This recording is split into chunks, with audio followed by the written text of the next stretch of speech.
Hello friends, welcome. कैसे आप लोग? उम्मीद करूंगा आप लोग बहुत ही अच्छे होंगे। फ्रेंड्स, इस वीडियो में हम बात करेंगे कि वृद्धा पेंशन आप लोग कैसे अप्लाई करेंगे। वृद्धा पेंशन अप्लाई करने के जो नियम है उसमें काफ़ी बदलाव कर दिया गया है। पहले की अपेक्षा उसमें कुछ फॉर्म्स में चेंजेस किए गए हैं।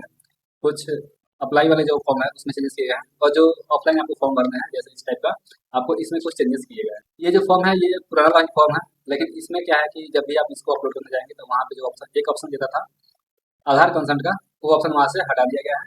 अब आपको इसको कैसे अपलोड करना है, मैं इस वीडियो में वो सारी जानकारी आपको देने वाला हूँ। आप लोग जब भी पेंशन को अप्लाई करना जाए तो कुछ बातों का आप लोग जरूर से जरूर ध्यान में रखें।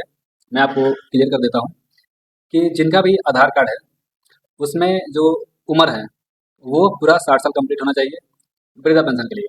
बात को ध्यान से समझिएगा, वृद्धा पेंशन के लिए 60 साल उम्र कंप्लीट होना चाहिए। और जो उनका डेट ऑफ बर्थ है वो उनके वोटर आईडी कार्ड के डेट ऑफ बर्थ से इक्वल होना चाहिए, यानी वोटर आईडी कार्ड का डेट ऑफ बर्थ और आधार कार्ड का डेट ऑफ बर्थ दोनों सेम होना चाहिए। और एक चीज़ आपको ध्यान दीजिएगा, ठीक है, अधिकांश जो पेंशन जो रिजेक्ट होता है या फिर कहीं जाकर रुक जाता है, फंस जाता है, पैसा नहीं आ पाता है, अप्रूवल में कुछ ना कुछ दिक्कत दिखाता है, तो वहाँ पे एक चीज़ कॉमन सोचने वाली बात है कि आपका जो आधार कार्ड में जो नाम है और आपका जो पासबुक में नाम है वो दोनों नाम सेम होना चाहिए। अकाउंट का नाम और आपके आधार का नाम दोनों सेम होना चाहिए, तभी आप पेंशन के लिए अप्लाई करें। नाम में मिसमैचिंग है, डेट ऑफ बर्थ में मिसमैचिंग है, तो आप अप्लाई भूल के भी ना करें, क्योंकि उस कंडीशन में क्या होता है कि आपका जो पेंशन है वो कहीं ना कहीं जाके रुक जाता है। यहाँ पे आप देख सकते हैं कि यहाँ पे जो एक फॉर्म मैंने रेडी किया है, ठीक है, इसको मैं अभी अभी अप्लाई करूंगा, ठीक है। और आपको इसमें कौन कौन से फॉर्म मैंडेटरी है मैं आपको बता देता हूँ। इसमें देखिए, ये तीनों फॉर्म मैंडेटरी है, फर्स्ट, सेकंड और थर्ड, जिस जो कि आपका सहमति पत्र होता है। उसके बाद आपका बैंक पासबुक का फोटो कॉपी होता है, आपके आधार कार्ड का फोटो कॉपी होता है, उसके बाद आपका जो वोटर आईडी कार्ड है उसका फोटो कॉपी होता है, ठीक है। मतलब आधार, पासबुक और पहचान, ठीक है, ये तीनों का फोटो कॉपी करा के आपको इसके साथ अटैच कर देना है। इसमें जो एक दिया हुआ है सहमति पत्र 2, ठीक है, आप लोग यहाँ पे देख सकते हैं, ये है बैंक कंसेंट फॉर्म। मतलब बैंक इस फॉर्म को आपको भर के और बैंक वाले से सिग्नेचर और मुहर करवा के तब उसके साथ आपको इस फॉर्म को अपलोड करने होते हैं, ताकि जो आपका जो बैंक सत्यापन हो वो कंप्लीट हो सके। अब हम चलते हैं अप्लाई के प्रोसेस जान लेते हैं। इसको अप्लाई करने के लिए हम चलते हैं कंप्यूटर के स्क्रीन पे, और वहाँ पे चल के सारी जानकारी आपको डिटेल में बताऊंगा और एक एक चीज़ आपको लाइव करके दिखाऊंगा, ताकि आपको अप्लाई करने में किसी तरह का दिक्कत नहीं हो।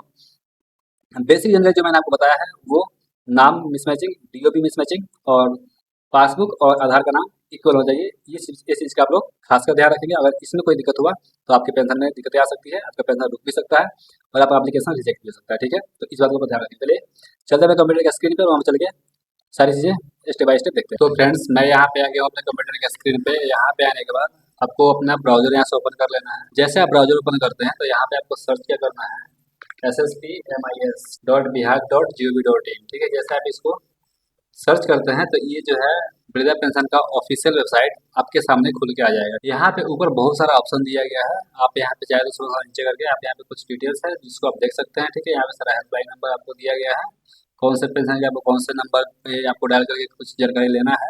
यहाँ पे कुछ इंपॉर्टेंट लिंक दिया गया है, यहाँ पे सोशल सोशल वेलफेयर, यहाँ पे ई लाभार्थी, पब्लिक फाइनेंशियल, मतलब वो सारा चीज़ यहाँ पे दिया गया है, ठीक है। ई सुविधा, मतलब सारा चीज़ यहाँ पे दिया है। अगर कोई दिक्कत होता है तो आप यहाँ से भी संपर्क कर सकते हैं। यहाँ पे मैं एक चीज़ आपको गाइड कर देता हूँ कि अगर आप इसमें जो भी आपके डॉक्यूमेंट्स लगते हैं वो सारे डॉक्यूमेंट्स आपको पीडीएफ फाइल में होने चाहिए। अगर आप कोई इसमें से देखिए, आप इन सारे पेजेस को जब आप स्कैन करेंगे तो इसको स्कैन करके आपको पीडीएफ में कन्वर्ट कर लेना है, क्योंकि यहाँ पे जो भी फाइल अपलोड होते हैं वो सारे सारे पीडीएफ में ही अपलोड होते हैं। तो इस चीज़ का आप लोग खासकर ध्यान रखेंगे। चलिए यहाँ पे आने के बाद हमको क्या करना है कि जैसे मुझे नए के लिए अप्लाई आवेदन करना है, तो यहाँ पे दिया हुआ एक ऑप्शन रजिस्टर फॉर MVPY, आपको इस पर सिंपली क्लिक कर देना है। यहाँ पे क्लिक करने के बाद यहाँ पे कुछ फॉर्म दिए गए हैं जिसको आपको भरना कंपलसरी है। तो सबसे पहले आपको यहाँ पे जो दिया हुआ है कि यहाँ पे सबसे पहले आपको अपना डिस्ट्रिक्ट सेलेक्ट कर लेना है, जो भी आपका डिस्ट्रिक्ट होता पड़ता होगा आपका, आप उसको सिलेक्ट कर लेंगे। उसके बाद चलिए मैं यहाँ से बाई बाई आपको दिखाते चलता हूँ। उसके बाद आपका जो ब्लॉक पड़ता है, आप जिस भी ब्लॉक से आते होंगे आपको वो ब्लॉक सेलेक्ट कर लेना है। उसके बाद यहाँ पे आपको एक ही ऑप्शन रहता है, तो आपको इसमें कुछ छेड़छाड़ नहीं करना है, जो जैसा क्या है वैसे आपको छोड़ देना है। उसके बाद आपको यहाँ पे एपिक नंबर और epic number, voter I D card पे जो नाम है, वोटर आई डी कार्ड का नंबर, उसका नाम, उसके बाद आपका आधार नंबर और आधार नंबर जो नाम है वो, और जो आधार पे डेट ऑफ बर्थ है वो आपको यहाँ पे डाल देना है, ठीक है। तो यहाँ पे ये चार चीज़ आपको डालना कंपलसरी है। चलिए मैं इसको यहाँ पे से डाल देता हूँ। तो मैं यहाँ पे चलिए मैं यहाँ पे वो सारा डिटेल यहाँ से धीरे फिलअप कर देता हूँ। अब ये डिटेल डालने के बाद आपको यहाँ पे वैलिडेट आधार पे क्लिक करना है। जैसे आप वैलिडेट आधार पे क्लिक करते हैं और थोड़ा सा यहाँ पे नीचे स्क्रॉल करेंगे तो आप देखिए यहाँ पे लिख दिया ये आधार जो है सक्सेसफुल हो गया है। अब यहाँ पे देखिए यहाँ पे आने के बाद चलिए यहाँ पे आने के बाद आपको क्या करना है कि यहाँ पे जो दिया हुआ है सबसे पहले इनके पिता का नाम डाल देना है आपको। उसके बाद जो बेसिक डिटेल्स है वही आपको भरना है, जिसमें आपको स्टार लगा हुआ है यहाँ पे कोने पे आप देख सकते हैं जो इस तरह का स्टार लगा है उसको भरना अनिवार्य है, और जिसमें स्टार नहीं लगा है वो आपका ऑप्शनल है, आप उसको भर भी सकते हैं या फिर चाहे तो आप उसको छोड़ भी सकते हैं। चलिए मैं यहाँ पे इनके पिता का नाम डाल देता हूँ। अब यहाँ पे आपको कैटेगरी डाल देना है, ये जिस कैटेगरी से आते होंगे वो कैटेगरी डाल देंगे। यहाँ पे जेंडर सेलेक्ट कर लेना है। उसके बाद थोड़ा सा यहाँ पे नीचे आएंगे, नीचे आने के बाद आपको यहाँ क्या करना है कि एरिया सेलेक्ट कर लेना है। उसके बाद पंचायत, यहाँ पे जो भी इनका पंचायत पड़ता होगा आप उस पंचायत को यहाँ सेलेक्ट कर लेंगे। उसके बाद आपको यहाँ पे इनका गांव सेलेक्ट कर लेना है। गांव सेलेक्ट करने के बाद यहाँ से इनका आप गांव सेलेक्ट कर लेंगे, ठीक है, जब इनके गांव पड़ता होगा। उसके बाद आपको यहाँ से फिर यहाँ पे एड्रेस लिख देना है, ठीक है, जैसे मैंने यहाँ पे लिख दिया। उसके बाद आपको यहाँ पे इनका पिन कोड डाल देना है। जैसे आप नीचे आते हैं, जैसे आप नीचे आते हैं यहाँ पे नीचे आने के बाद अब यहाँ पे पूछता है आपको बैंक डिटेल्स, ठीक है, तो आपको बैंक डिटेल्स में जो भी इनका बैंक का खाता होगा आप देख लेंगे कौन सा खाता है बैंक का इनका। चलिए मैं यहाँ पे इनके बैंक का डिटेल्स डाल देता हूँ। उसके बाद यहाँ पूछ रहा है कि इनका ब्रांच कौन सा है, तो ब्रांच इनका जो भी होगा उस ब्रांच को यहाँ से आप देख लेंगे पासबुक पे इनका ब्रांच दिया होगा। तो इनका जो ब्रांच है मैंने यहाँ पे सिलेक्ट कर लिया। अब आपको क्या करना है कि यहाँ पे इनका अकाउंट नंबर जो होगा वो अकाउंट नंबर आपको यहाँ पे डाल देना है। चलिए मैंने यहाँ पे वो सारा चीज़ डाल दिया। अब आपको क्या करना है कि आप जैसे आप नीचे आते हैं तो यहाँ पे अब डॉक्यूमेंट्स को अपलोड करना है, ठीक है। अब जो जो डॉक्यूमेंट्स को आपने पीडीएफ में बनाया था, और एक चीज़ का आप लोग ध्यान रखें, जो भी पीडीएफ का फाइल साइज होना चाहिए वो 200 केबी से ज़्यादा नहीं जाएगा। 200 केबी से ज़्यादा रखेंगे तो अपलोड नहीं होगा।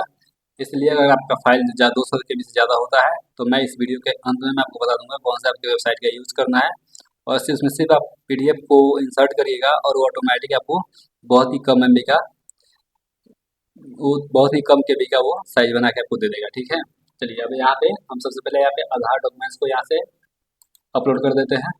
उसके बाद यहाँ पे पूछता है बैंक पासबुक का फोटो को, जो भी आपने बैंक पासबुक का आपने डिटेल बनाया होगा तो आपको उसको यहाँ पे सेलेक्ट कर लेना है। बैंक पासबुक है वो मेरा 200 केबी से ज़्यादा है। चलिए मैं इसको पहले छोटा कर लेता हूँ।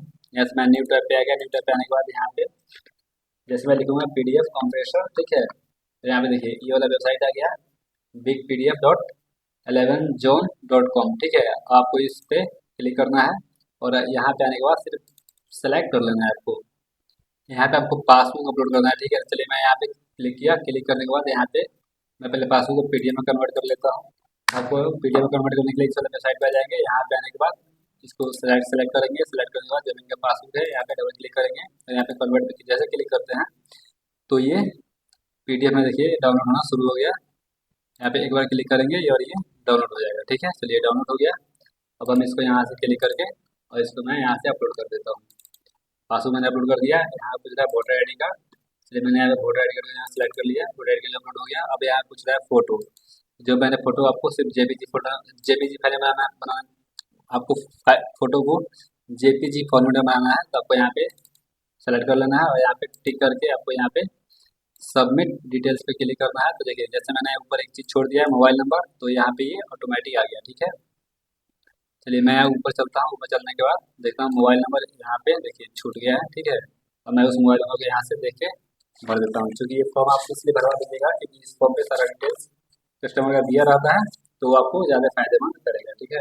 चलिए मैंने यहाँ पे मोबाइल नंबर डाल दिया। मोबाइल नंबर डालने के बाद अब यहाँ पे मैं चलता हूँ सबमिट एप्लीकेशन पे, और यहाँ पे जैसे मैंने ओके किया तो देखिए यहाँ पे सारा चीज़ें आपके सामने आ गया।